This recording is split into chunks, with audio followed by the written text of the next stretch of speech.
Guys, welcome to the channel.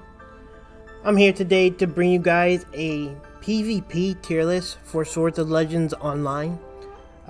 For those of you who don't know, Swords of Legends released on the 9th of this month of July, and I just kind of wanted to give you guys a bit of insight on what I think the PvP scene is going to look like in terms of tiers.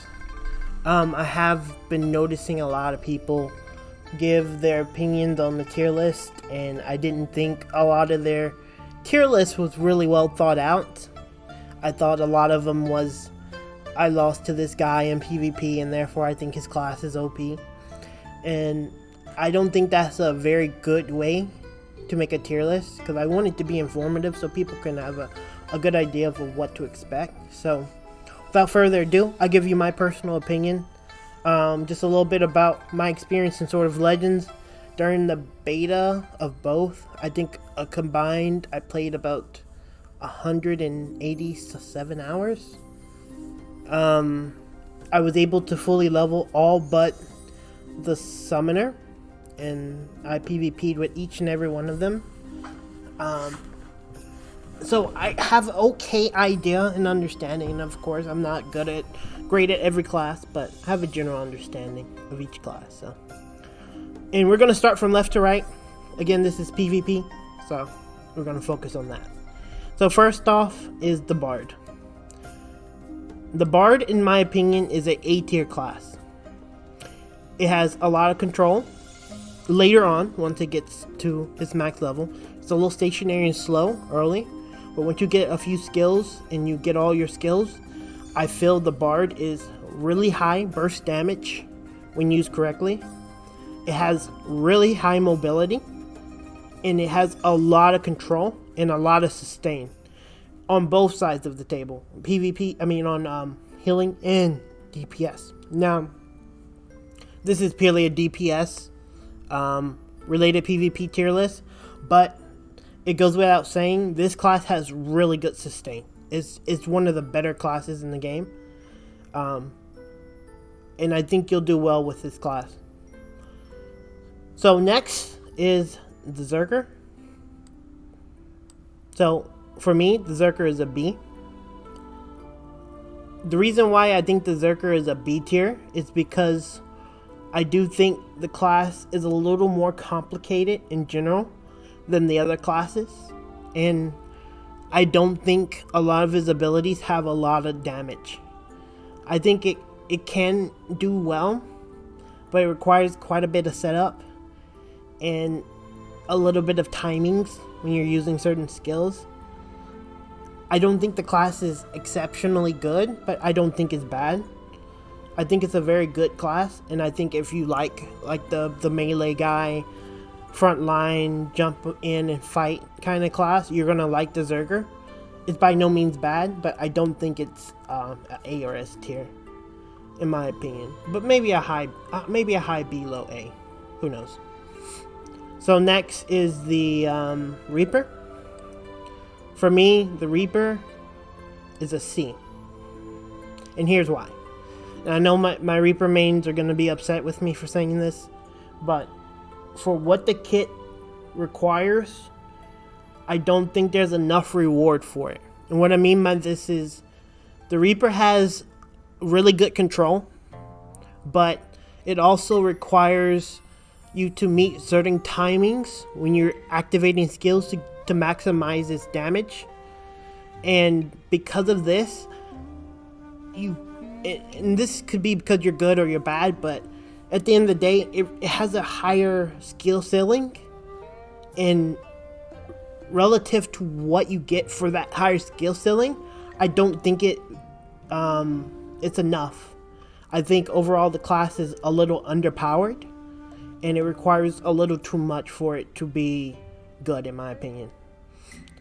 You can make a good argument that it's a low B, but I'll put it at low B because maybe I'm a little biased, and I do think a little bit later they're gonna be buffed, but right now I don't think Reaper is that good. I think it's pretty average or lower than average, and it's just the skill ceiling is too high for what you get for it. So that's just my opinion. Don't flame me in the comments, Reaper mains.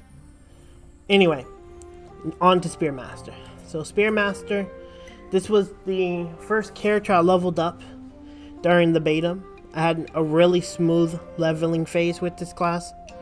Good stuns, good CC breaks, very, very fast, very mobile, a lot of high damaging bursty combos, a lot of disables. It's just all around a really good class, but I do not think it's a S tier. And the reason why I don't think it's an S tier is a couple of reasons. First off, I do believe it's probably one of the most popular classes, and because it's played a lot, people really know what to look for when it comes to a Spearmaster. And the Spearmaster has a lot of it's really choreographed on his big attacks, and for me, I think that's his biggest downside. It does have a lot in its kit that really makes it good. Like, I didn't even mention like its raid ability, its 70% damage reduction, its healing. It's like it's a damn good kit. By no means is this class's kit is bad, but its openers are too easy to see, and I think you can evade it if you're a semi-decent player. And because of that, I think that's why they're a high A. But they could be a S tier. I mean, they all could be S tiers, to be honest, if you have a good player. But I do think it's an A. Next is the Spellsword. Now, for those of you who don't know, the Spellsword is a melee class, and it is a ranged class that is DPS. It doesn't have any other use other than dealing damage. So I'm going to talk about both when I talk about this one. And for me, I did main Spellsword. When I tried, the Spearmaster was good, but Spellsword fit me a lot better, the melee version. The Spellsword melee has a lot to it. It has a lot of stuns, a lot of CC breaks, a lot of outplay mechanics. Like, you can set up traps, you can lock people down, evade attacks with abilities. It's really good class, and it's underutilized in my opinion in PvP. And then its range version has a lot of damage, probably the best range damage dealing class in the game. A lot of CC, a lot of mobility. Overall, like, both sides are really good, and they do feel kind of unique to each other. But I don't think that the class is a S tier. I do think the class requires a lot more skill and a lot of outplay to really utilize its abilities. And I think in terms of like the A tier classes, I think using Spearmaster versus using Spellsword, you're going to be easier.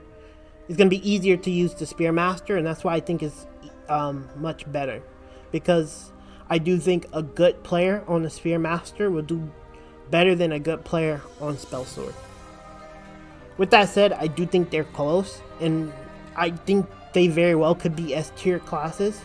We'll have to see how it goes when the full release comes, but right now, I don't think they're a S tier. I don't think there's any S tiers, and that's gonna spoil the next one, and that's Summoner.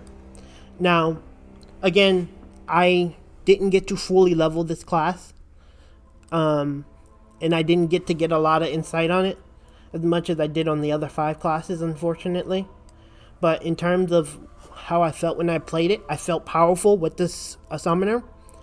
Obviously its healing is really great, but again, this is a PvP tier list. It's flashy, it has okay control, it has decent mobility, and it has really good damage. In my opinion, for a Summoner, it has really good damage.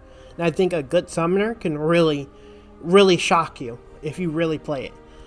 Again, sadly, I didn't get to play it as much, so for me right now, and based on what I've seen of the kit, I think it is a B.